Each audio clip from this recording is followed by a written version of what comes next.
မင်းကလေးတယောက်မြေအောက်ယထာစီးနေတော့လက်ရန်တစ်ခုကိုဆွဲယူလိုက်တဲ့အခါသူမရဲ့လက်မှာစိတ်ကက်ကက်နာရီတွေပေးနေတာကိုတွေးလိုက်ရတယ်ဆက်ဆုပ်ရွှေရှာစွာနဲ့လက်ကိုခါချလိုက်ပြီးဆိုဆွတ်တဲ့အဝတ်ကိုချက်ချင်းယူကတုပ်လိုက်တဲ့အစပိုင်းမှာတော့မင်းကလေးကအခြေအနေရဲ့ပြင်းထန်မှုကိုမသိလိုက်ပဲအလုပ်ပြန်လုပ်တယ်ဒါပေမဲ့သူမရဲ့လုပ်ဖို့ကိုင်ဖက်ကမင်းကလေးရဲ့နှာခေါင်းကနေတွေးတွေအရန်ထွက်နေတာကိုသိလိုက်ရတော့ထိတ်လန့်သွားတယ်မင်းကလေးကအရန်ကြောက်သွားပြီးအနီးကိုဆိုဆွတ်အောင်တုပ်ပြီးရေချိုးခန်းကိုပြဒီသွားတဲ့နောက်ပိုင်းမှာသူမရဲ့လက်ဖွားမှာအနီရောင်အဆက်ပြောက်တွေအများကြီးရုတ်တရက်ပေါ်လာတာကိုသတိထားမိလိုက်တယ်ဒါကြောင့်တခုခုမှားနေပြီဆိုတာသဘောပေါက်သွားပြီးဆေးရုံကိုအမြန်သွားပြလိုက်တဲ့ဆရာဝန်ကဒါဟာတာမန်ပိုးဝင်ခြင်းသာဖြစ်ပြီးဆေးမှန်မှန်လေးရင်ပျောက်ကင်းသွားမယ်လို့ပြောပါတယ်ဒါကြောင့်မင်းကလေးကအိမ်မှာဆေးကိုဂရုတစိုက်လိမ့်ပေးပေမဲ့အနီရောင်အဆက်ပြောက်တွေကပျောက်သွားမဲ့လက္ခဏာမပြဘူးအစပိုင်းမှာတော့သူမတိတ်ဂရုမစိုက်ပဲမြေအောက်ယထာဘောကဆင်းပြီးအိမ်ပြန်သွားပေမဲ့သူမရဲ့ရန်သူဖြစ်တဲ့သူမရဲ့လုပ်ဖို့ကိုင်ဖက်နဲ့ဆုံတွေ့ခဲ့တယ်ဒါပေမဲ့အဲ့ဒီအချိန်မှာပဲ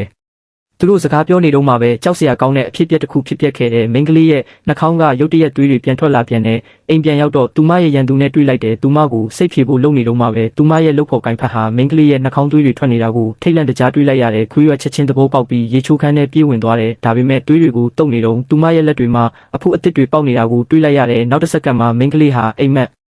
ကနေနိုးလာပြီးဒါဟာအိမ်မက်တစ်ခုသာဖြစ်ပြီးကုမ္ပဏီရဲ့အလှအပတိုက်ရိုက်ထုတ်လွှင့်မှုစတူဒီယိုထဲမှာပဲရှိနေသေးတယ်ဆိုတာသဘောပေါက်သွားတယ်အိမ်မက်အကြောင်းစဉ်းစားပြီးသူမရဲ့လက်ဖွားတွေပြေးပွားနေတာကိုစစ်ဆေးဖို့ကော်ပတ်တီကိုအမြန်ချွတ်လိုက်တယ်ကံကောင်းထောက်မှစွာပဲဘာမှမထူးခြားပေမဲ့ပျောက်ကင်းမဲ့လက္ခဏာမပြဘူးခွေရကြောင်အနေဖြစ်နေတော့မှပဲသူမရဲ့ယောက်ျားလုပ်ဖို့ကိုင်ဖက်ကတကားဖွင့်ပြီးမွေးနေ့ပွဲစတင်ပြီလို့ပြောလိုက်တဲ့ခွေရကမြန်မြန်ပြင်ဆင်ပြီးထွက်လာတော့သူမရဲ့ရန်သူအတွက်မွေးနေ့ပွဲကျင်းပနေတာကိုတွေ့လိုက်ရတယ်ဒါကြောင့်ခွေရဟာဆေးရုံကလူတွေရဲ့အာယုံဆိုင်မှုကိုခိုးယူသွားတဲ့အခါခွေးရွက်ဟာမထီမဲ့မြင်ပြုမှုတစ်ခုလိုခံစားရပြီးဒေါသထွက်သွားတဲ့သို့တော်သူမသည်ရုတ်တရက်ပြုတ်အန်ခြင်းစိတ်ဖြစ်လာပြီးအိမ်သာသို့အပြေးလွှားသွားကအန်ခဲ့သည်ထိုးပုံမှန်မဟုတ်သောအခြေအနေကိုမသိရှိပဲအစာရီပြဿနာတစ်ခုသာဖြစ်သည်ဟုသာသူမယူဆခဲ့သည်ခွေးရွက်သည်မြေအောက်ယထာကိုအမြန်စီးပြီးအိမ်သို့ပြန်လာခဲ့သည်သူမပလက်လက်အိတ်တော်မိအချိန်တွင်မတော်တဆနှာခေါင်းကိုထိမိပြီးသွေးများကိုသတိပြုမိခဲ့သည်သူမ၏လက်ဖွားကိုကြည့်လိုက်တော့ပင်ပေါက်များပေါက်နေသည်ကိုတွေးလိုက်ရသဖြင့်ထိတ်လန့်သွားခဲ့သည်မိန်းကလေးသည်မြေအောက်ယထာပေါ်တွင်နှာခေါင်းတုပ်လိုက်ယုံသာရှိသေးတော့လဲနှာခေါင်းသွေးထွက်နေပြီးလက်ဖွားပေါ်ရှိအဆက်ပြောက်များပေါက်နေသည်ကိုတွေးရှိလိုက်ရသောအခါထိတ်လန့်သွားခဲ့သည်ဤကြောင့်မဖွယ်မြင်ကွင်းကြောင့်သူမအလွန်ထိတ်လန့်သွားပြီးသူမ၏အနှီးကိုချက်ချင်းဆိုစေခဲ့သည်အခြားခရီးသည်များကယူတွတ်သူဟုအထင်မမှားစေရန်ထွေးရွာသည်ဘာမှမဖြစ်ပျက်ခဲ့ဟုဟန်ဆောင်ရန်ကိုအတင်းကျပ်ခိုင်းစေခဲ့သည်ယထာဘူတာယုံသို့ရောက်ရှိသောအခါထွေးရွာသည်အိမ်သာသို့ပြ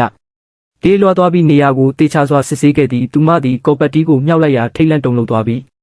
အနီရောင်အဆက်ပြောက်များသည်သူမ၏လက်ဖွားတစ်ခုလုံးကိုဖုံးအုပ်ထားပြီးသူမ၏လက်ဖွားတစ်ဖက်ပင်မျိုးရိုးဗီဇပြောင်းလဲလာနေသည်ကိုတွေ့ရှိခဲ့ရသည့်ထို့ကြောင့်ပျက်စီးနေသောခွေးရွာသည်ချက်ချင်းပင်လဲကျသွားခဲ့သည်သို့သောထိုအချိန်တွင်သူမ၏လယ်ပင်တွင်ဆူရှသောနာကျင်မှုကိုခံစားရပြီးလယ်ပင်ကိုထိရန်အလင်းအမြန်လှမ်းလိုက်ရာထိုနေရာတွင်အပေါက်များစွာပေါ်လာသည်ကိုတွေ့ရှိခဲ့ရသည့်ဆရာဝန်ပြောခဲ့တာကိုတတိယပြီးဆေးလိမ့်လိုက်ရင်ပြဿနာကိုဖြေရှင်းနိုင်ပါလိမ့်မယ်ဒါပေမဲ့သူမရဲ့အိတ်ကိုဖွင့်လိုက်တာနဲ့ဆေးကမြေပြင်